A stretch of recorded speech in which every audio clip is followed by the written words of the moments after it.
How's it going, guys? And Happy New Year! This is the first time in 2026 where I'm sitting down in front of a camera. A new camera. Yeah, it's about the fourth camera I've used in 10 videos. It's a bit of a joke. But here we are. For this video, it is just a quick update of where we've been and what to look forward to. I thought that now was the right time to kind of have a stopgap now that SPL D-League is concluded, and that I'm kind of figuring out my next steps. And now that I've taken a little bit of time to figure them out, I want to outline them to you here. If you have been enjoying the content, please do let me know by leaving a like, subscribing, and all the fun YouTube things. And without further ado, I want to reflect on SPL D-League. Now, the finals game went up about 2 weeks ago at this point. I will leave it in the iCard, which is over this side. Oh, I got it right this time. Let's go. So that'll be in the iCard in case you've missed it, and I'll give you a couple seconds before I go spoiling anything. So I'll give you like 5 seconds. 3, 2, 1. You're still here? Well, if you're still here, you don't really care about spoilers, so let's just get into it. Unfortunately, it was not to be. We didn't win that finals game, so we're not going to get into SPL automatically. And that's unfortunate. Easy way to grow. Unironically, I'll be very honest about that. You know, it's a lot easier as a Draft League content creator when you can just put Pokegame in the title and thumbnail. But I'm going to have to find a different way. And, you know, I kind of spent some time after that game figuring out what my next steps were for that channel. However, SPL D-League was a fantastic opportunity for me, and I think it's something that I learned a lot from. Whether that be just from the battling side of things and kind of getting confidence back in myself, and even just from the content side of things and the presentation. Even looking at that, there's things that I feel as though I can improve on so much whenever the next project comes, that it's just a really good platform, I think, to kind of use. So I'm really grateful for that. And I did say at the end of that video that I have a massive list of thank yous, so I'm just going to go through them really quickly here. First off, to the Take Heart Foundation guys, you have been absolutely phenomenal. Cal, Incog, Wits, like just for your help, Cal especially in terms of like the content side of things, all my technical issues, which there was a lot of, and then obviously Standard and Nova because, you know, they're my guys. They were, you know, the three of us were, you know, went through it thick and thin. We got that first seed that we needed, and then fortunately couldn't take it home. But thank you all. You were fantastic throughout the season, and I'm sure I'll see you around. And then, obviously, to my own homies that helped out in, you know, the prep aspect, or even drafting, like K-Crick, Odin, Kyle, Slick, you know, thank you, Slick, you mocked a ton. Chrysite, you did some mocking towards the end. Impulse, you mocked for finals. And then Addison, for all your help during playoffs, thank you. And then the two main people are J-Scurf, you were there from the beginning. You were the person I went to when I was just like, help me please, I don't know what to do. And then lastly, a massive shout out to you Hoodles for the artwork, kind of the creative direction in terms of layouts and things, as well as I did have to bully you into mocking some weeks. So thank you all guys, I appreciate everything you've done, and here's to whatever is next. In terms of what is next for this channel, I have a fun few ideas, that some of which I'm confident to lay out now, and some I'm going to keep in the back pocket for another time. This channel hit 100 subs over the course of SPL D-League, and for that I thank you all. It's really cool. I've kind of only got this channel off the ground in a matter of months. I was, you know, the small fish kind of going into SPL D-League, and I think people sticking around and enjoying the content is the thing that I want to make sure that I do now.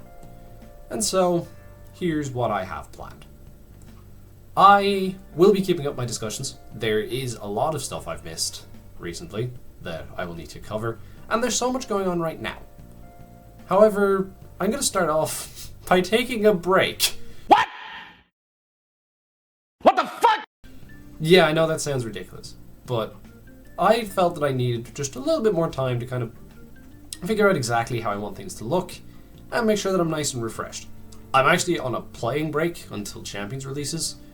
I could probably get into that in its own separate video in terms of my current stance on Gen 9. And if people actually want that, let me know, because that could be an interesting topic point. But for me, I'm on a bit of a break from that, and I decided just taking a little bit of a content break and coming back with a fresh mindset could be really good. Obviously, there is some discussion points around Gen 9 that are going to need to come up, such as what I've missed over the last 6 months on like the smog draft side of things. You also have events like DWL that I want to cover, maybe a little bit of SS Champions Tour, and then like there is other tiers in DWL. I might do those tier discussions similar to how I did with DCL. I'm not 100% sure. And then, you know, there's going to be other random tidbits here and there. I might do like an Horus review, because I think Horus was one of those tiers that kind of got a lot of flack during DCL that I never really covered. So I think there's a lot of discussions like that, and I do have some other ideas in the sleeve for other aspects that I'll store for another time, because I'm not 100% sure when I'd be releasing them.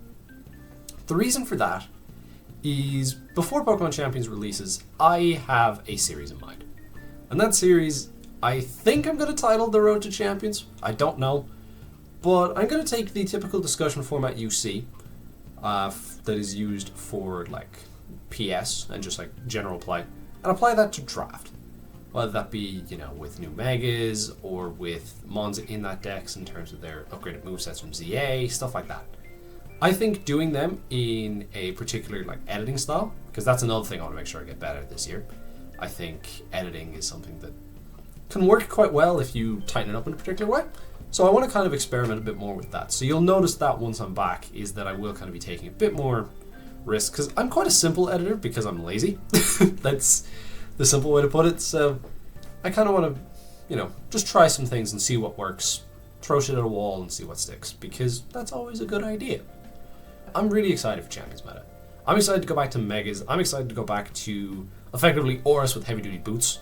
That feels like quite a healthy metagame to me. So, okay, maybe slightly more power crept compared to Horus, but yeah, we'll say nothing on that. So that is one series I have in mind. And then another series I have is based on something that I think people are definitely interested in, and that's me having guests on the channel. The tier discussions that I did, I got a lot of positive feedback on. So I actually want to use that in a bit of a different way. And so I introduce you to TJ's Throwbacks, a series that I intend on doing where I sit down with a guest and we review some of the important games in a player's draft career. And I have a bunch of people in mind that I would love to kind of get on this. I think just having it as like a short podcasty style thing where we review some games, we discuss, and I think for a game we all love, and a format we all love in draft, I think having something like this would be really cool. And I think I'm in the position to do that. So that's something that I've been thinking about a lot over the past couple of weeks. I feel incredibly passionate about, and I would love to get as many people on as possible, just because everyone's story is different. And, you know, it's always cool to look at, you know, defining replays of a player's career. So they're kind of some of the ideas we have. And obviously there will be other stuff that comes up.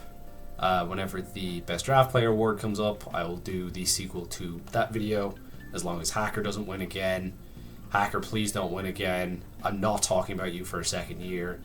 So I'll obviously do that. There will be other stuff that comes up as well. 2025 was the year that I decided to take the plunge and start making content. And it's a decision that I haven't regretted yet.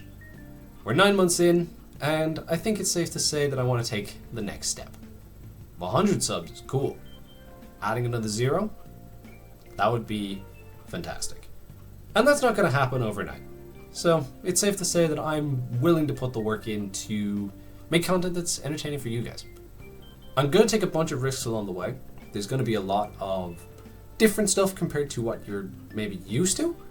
And that's where I will appreciate feedback as we go. So I hope you guys will just be a little bit patient with me as we kind of work through this. Thank you guys for somehow sitting through this entire update. You could have just tapped out ages ago and hopefully just listened to me. That would be great too. I hope you all enjoyed, and I'll see you in a few weeks once my break's over and we can officially begin the Year of the Bow. Peace.